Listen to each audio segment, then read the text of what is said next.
This is Lawrence D. Adams, and today I'm talking about not every man is of high value. Last night I was on a panel with Alpha Kingdom and the brothers that were over there. Shout out to all the men that were on there and the points that were made. But I want to make a statement here. Not every man is of high value. The truth of the matter is, every man is not of high value. Now, value can be interpreted many ways, can have many intrinsic ways of defining it. But value is value or perceived value. And every man is not of high value.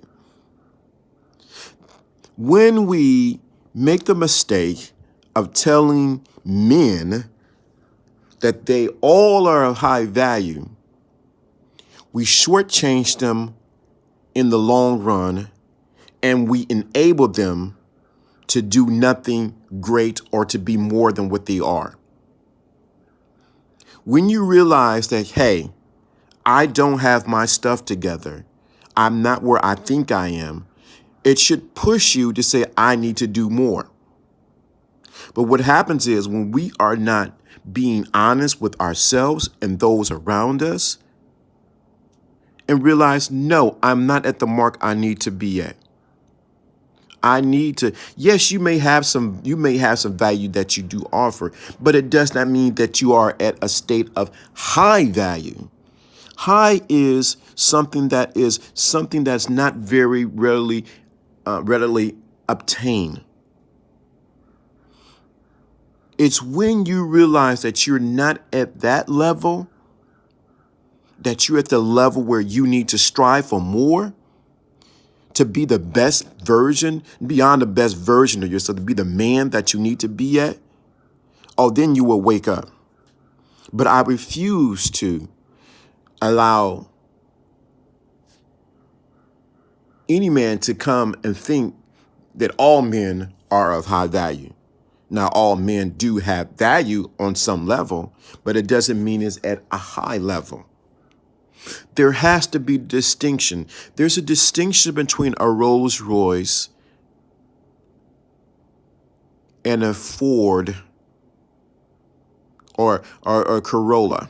There is a big difference between the two cars. One is a high-end car and one is an economical car that's put out there for the masses.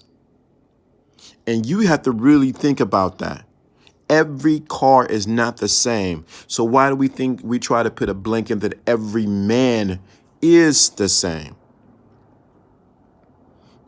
Every man is not of high value, but every man can strive to be a man of high value.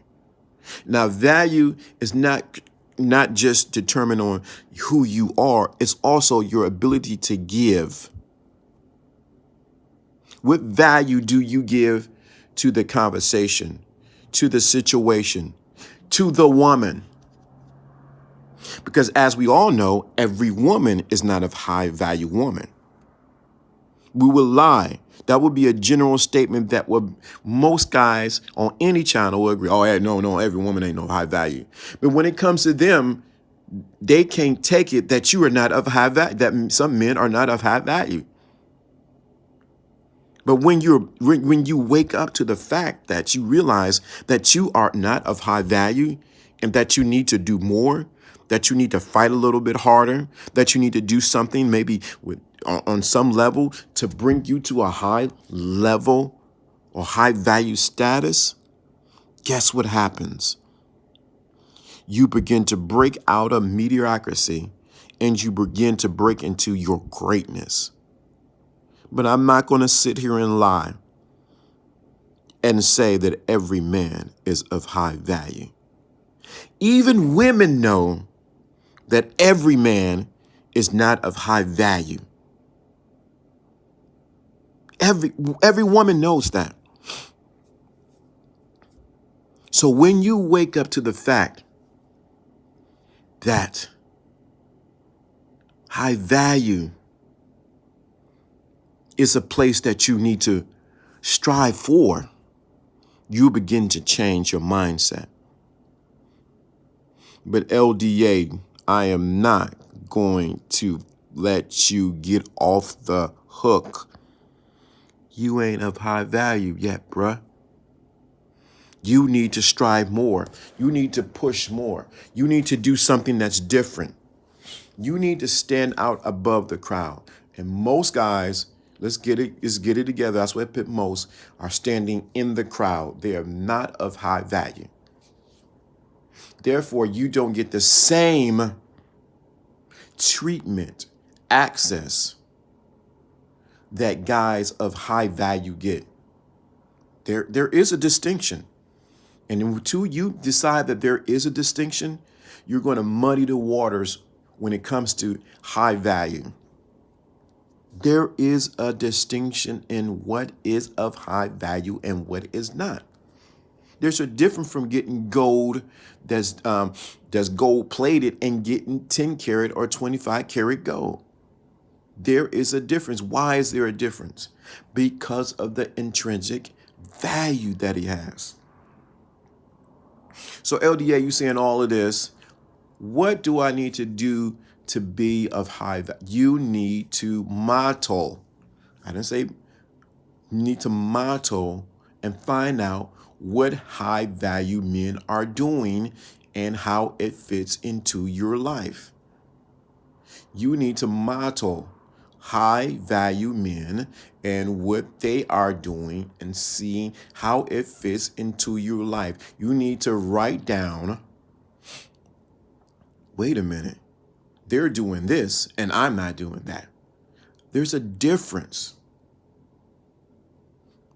Once you realize where you are at and you write it down, you can make the adjustment and slide up the scale and become a high value man. It's a difference. There's a different access. There's different circles that you go into when you're high value. There's different things that are offered to you versus when you're not high value and when you are.